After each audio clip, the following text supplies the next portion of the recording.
He pushed me into a wall, put a big hole into it. I said, I'm not doing this. I grew up in abuse.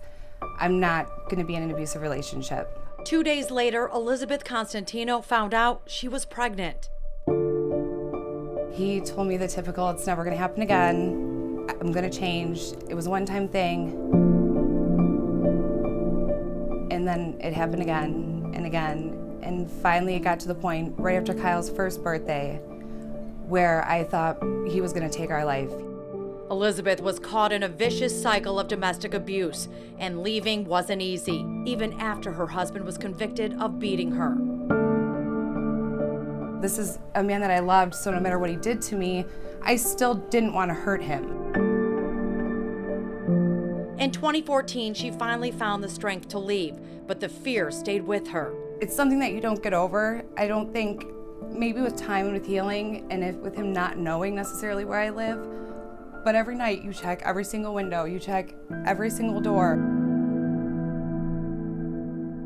It has been a long road, but at 32, Elizabeth says she has found her strength and her voice, knowing she had to be there for her boys. And now she wants to be there for other victims of domestic assault. I can't live in fear of him. I need to speak my truth. I need to stand up for other victims that don't have anyone to stand up for them, that feel like if I leave, who am I going to talk to?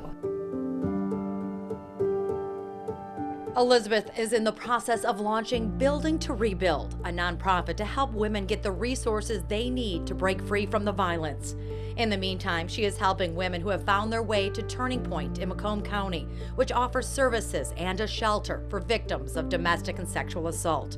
For Mother's Day, Elizabeth is asking people to call Charvat the Florist in Grosse Pointe Farms and buy a $35 flower arrangement to send to the women staying at the Turning Point shelter. Chances are they're probably not getting Mother's Day.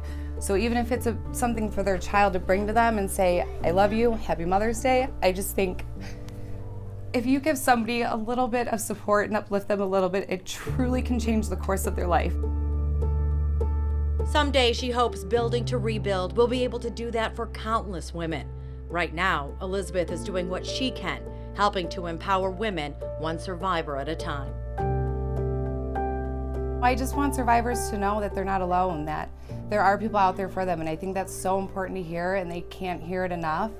So I just want them to know that, you know, Building to Rebuild, I'm here. You can email me, message me, comment, reach out to me, and I will answer you, and I will love you and support you and be here for you.